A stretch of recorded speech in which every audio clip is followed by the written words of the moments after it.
പാലക്കാട് വാളയാറിൽ ആൾക്കൂട്ട കൊലപാതകം നടന്നല്ലോ സർ.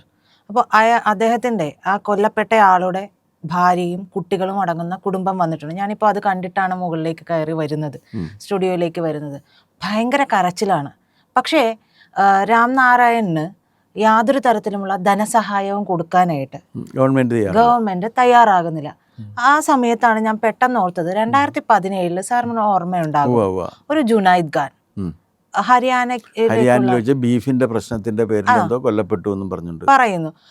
ശരിക്കും അതിന്റെ വിഷയം എന്ന് മനസ്സിലാക്കുന്ന സീറ്റിനെ ചൊല്ലിയുള്ള തർക്കത്തിൽ രണ്ടുപേര് തമ്മിലുള്ള അടിപിടിയിലാണ് ഇയാൾ കൊല്ലപ്പെടുന്നത്. അതെ, ഈ പറയുന്ന ജുനൈദ് ഖാന്റെ കുടുംബം വന്ന് നമ്മുടെ മുഖ്യമന്ത്രിയെ കണ്ട് അവരുടെ ബുദ്ധിമുട്ടുകളൊക്കെ പറഞ്ഞ ശേഷം CPM കൊടുത്തത് 10 ലക്ഷം രൂപയാണ്. ഇവിടെ രാംനാരായൺ ഭയ്യ എന്ന് പറയുന്ന ആൾക്കൂട്ട മർദ്ദനത്തിനിരയായി കൊല്ലപ്പെട്ട ആളുടെ കുടുംബത്തിന് 1 രൂപ കൊടുക്കാനായിട്ട് ഗവൺമെന്റ് തയ്യാറാണ്. എന്താണ് സാർ ഇങ്ങനെ ഒരു? അല്ല, അതിന്റെ കാര്യം എന്ന് വെച്ചാൽ രണ്ടുപേരുടെയും പേരിലുണ്ട് അതിന്റെ കാര്യം. മറ്റേയാളൊരു മുസ്ലിമാണ്. ആ മുസ്ലിമിനെ സഹായിക്കുക എന്ന് പറഞ്ഞു കഴിഞ്ഞാൽ സെക്കുലറിസം നടപ്പിലാക്കുന്നതിന് വേണ്ടി മുസ്ലിമിനെ ഏതു തരത്തിൽപ്പെട്ടാലും അവർക്ക് വേണ്ട ധനസഹായം കൊടുക്കുക എന്നതാണ് അതിൻ്റെ മാർഗം. അതാണ് ഈ ഗവൺമെൻറ് ചെയ്തുകൊണ്ടിരിക്കുന്നത്. നീതിയല്ലല്ലോ സർ. ഒട്ടുമല്ല. ഹിന്ദുക്കളോട് ഏത് അനീതിയും ആർക്കും എങ്ങനെയും ചെയ്യാം എന്നാണ് ഈ ഗവൺമെൻറ്റിൻ്റെയും നിലപാട്. ഇത്തരത്തിലുള്ള കാര്യങ്ങളിൽ മുഖ്യമന്ത്രിയുടെ ദുരിതാശ്വാസ നിധിയിൽ നിന്ന് കൊടുക്കാമെന്നാണ്. ഒന്നാമത് ഇദ്ദേഹം ഈ കൊല്ലപ്പെട്ടയാള് 2 കുട്ടികൾ, 8ഉം 10ഉം വയസ്സുള്ള കുട്ടികളാണ്.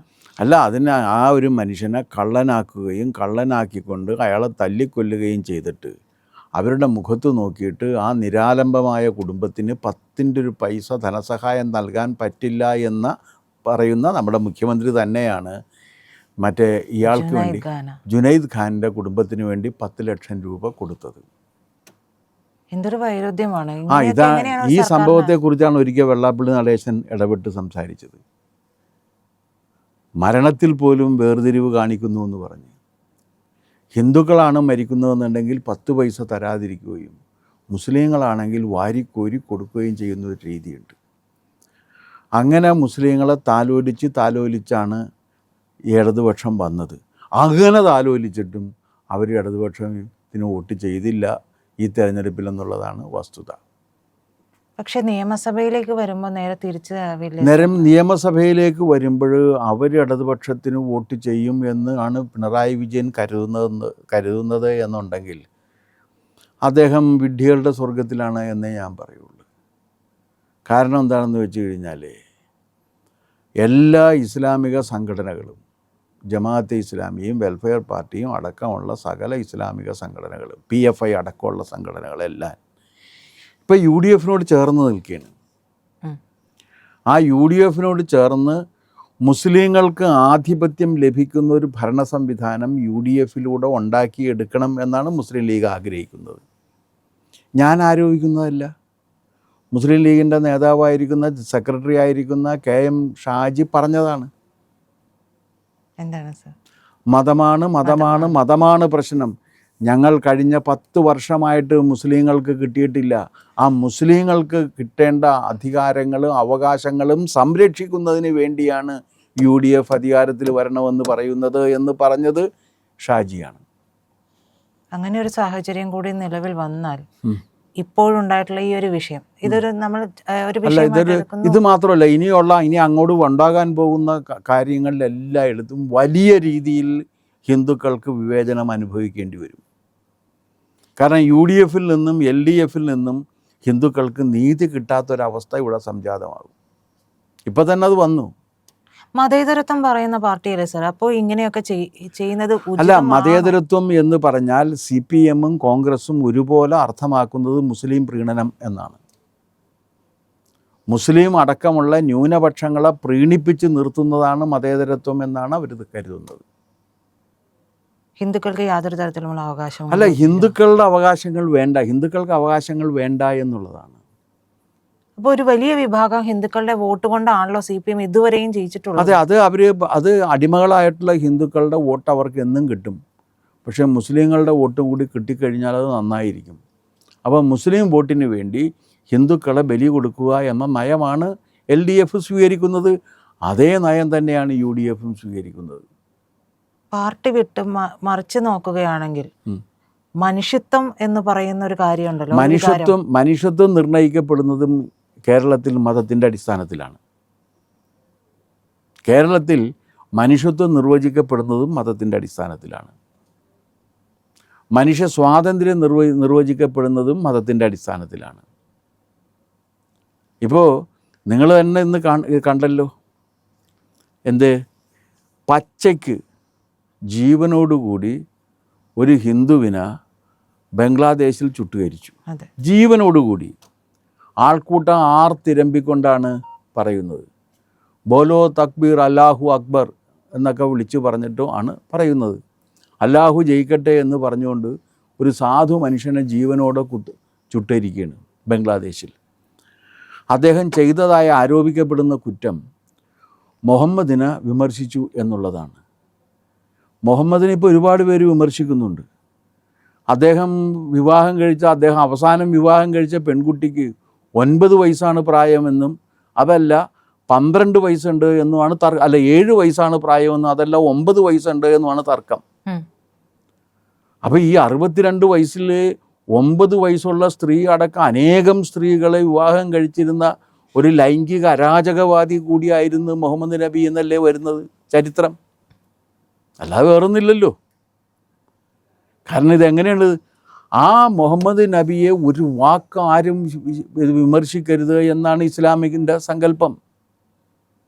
ആ മുഹമ്മദ് നബിയെ വിമർശിച്ചു എന്നതിൻ്റെ പേരിലാണ് എന്ന കുറ്റം ആരോപിച്ചുകൊണ്ടും അത് ദൈവനിന്ദയാണെന്നും അത് മതനിന്ദയാണെന്നും അതിൽ ഇയാളെ കൊല്ലണമെന്നും ജിഹാദിൻ്റെ ഭാഗമാണെന്നും പറഞ്ഞുകൊണ്ട് സ്വർഗരാജ്യം കിട്ടാൻ വേണ്ടിയാണ് ആ ആൾക്കൂട്ടം ആക്രോശിച്ചുകൊണ്ട് ഒരു സാധു മനുഷ്യനെ കെട്ടിയിട്ട് മണ്ണെണ്ണ ഒഴിച്ച് കത്തിച്ചത് പരസ്യമായി.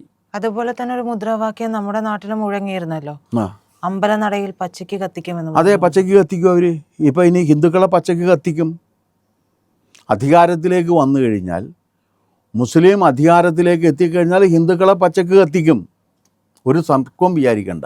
ബംഗ്ലാദേശിൽ അതല്ലേ കാണുന്നത്. ബംഗ്ലാദേശിൽ ഒരു ഹിന്ദുവിനെ പച്ചക്ക് കത്തിച്ചിട്ട് ഇവിടെ ഏതെങ്കിലും ചാനലിൽ ചർച്ച കണ്ടോ നിങ്ങൾ? ഏതെങ്കിലും മാധ്യമം അത് റിപ്പോർട്ട് ചെയ്തോ? ഇല്ലല്ലോ. എവിടെയെങ്കിലും മെഴുതിരി കത്തിച്ചുകൊണ്ട് അച്ഛന്മാരും കന്യാസ്ത്രീകളും റോട്ടിലിറങ്ങിയോ? ഇല്ലല്ലോ. അത് ഹിന്ദുവാണ്. ഹിന്ദു കൊല്ലപ്പെടേണ്ടവനാണ്. അവനെ എന്തും ചെയ്യാം. അതാണ് അതിൻ്റെ അർത്ഥം. അതേ മനോഭാവമാണ് മുഖ്യമന്ത്രിക്കും. അദ്ദേഹം ഒരു പാർട്ടിയുടെ മുഖ്യമന്ത്രി അല്ലല്ലോ സർ, ഒരു കേരളത്തിൻ്റെ മുഖ്യമന്ത്രിയാണ്. അത് അദ്ദേഹത്തിന് തോന്നുന്നില്ല.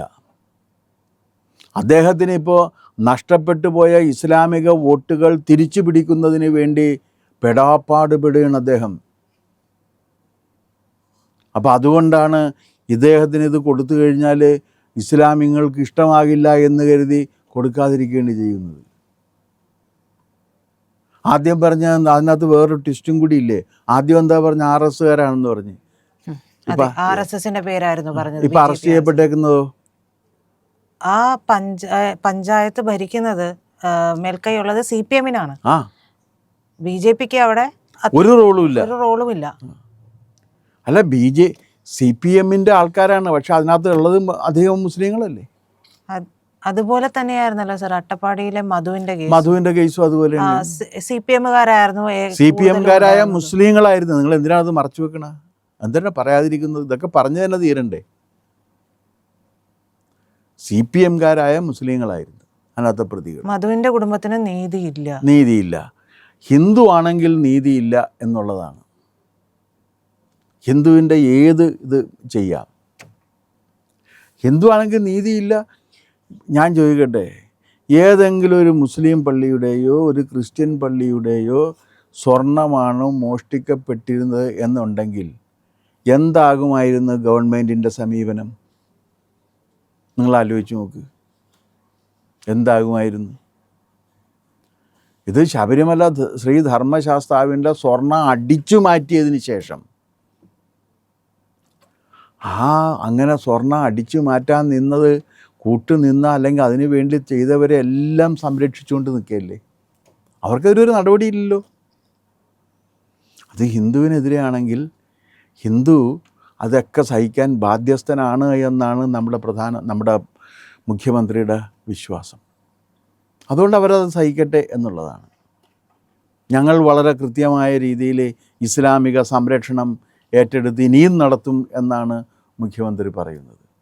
അപ്പോൾ മനുഷ്യത്വത്തിൽ രണ്ട് തട്ട്. മനുഷ്യത്വത്തെ നിർവചിക്കുന്നത് മതത്തിൻ്റെ അടിസ്ഥാനത്തിൽ, മനുഷ്യാവകാശത്തെ നിർവചിക്കുന്നത് മതത്തിൻ്റെ അടിസ്ഥാനത്തിൽ, മനുഷ്യൻ്റെ ദാരിദ്ര്യത്തെ വിലയിരുത്തുന്നത് മതത്തിൻ്റെ അടിസ്ഥാനത്തിൽ. ഇങ്ങനെ ഏതെല്ലാം കാര്യങ്ങളിലാണോ ഒരു മാനവ സമൂഹം സിമ്പതി വേണ്ടത്, കാരുണ്യവും കരുതലും വേണ്ടത്, ആ കാരുണ്യവും കരുതലും എല്ലാം മതത്തിൻ്റെ അടിസ്ഥാനത്തിൽ നിർവചിക്കപ്പെടുന്ന ഒരു അന്തരീക്ഷം കേരളത്തിലുണ്ട്. അതിനെ LDFും UDFും ഒരുപോലെ കൂട്ടുനിൽക്കുന്നു. അതുകൊണ്ടാണ് ഇതൊക്കെ സംഭവിക്കുന്നത്. മറ്റവരും പറയുന്നില്ല ഇവന് കൊടുക്കണമെന്ന്. പറയുന്നുണ്ടോ? പറയില്ല. ഇപ്പോൾ ഒരു ആക്ഷൻ കമ്മിറ്റി രൂപീകരിച്ചു എന്ന് മാത്രമേ ഉള്ളൂ. ആവശ്യങ്ങൾ ഉന്നയിക്കാമെന്നുള്ള ഈ ആക്ഷൻ കമ്മിറ്റി കൊണ്ടൊന്നും ഒരു കാര്യമില്ല. അത് വെറുതെ ചുമ്മാ മനുഷ്യൻ്റെ കണ്ണിൽ, ആളുകളുടെ കണ്ണിൽ പൊടിയിടുന്നതിന് വേണ്ടി ചെയ്യുന്നൊരു പരിപാടിയാണ്.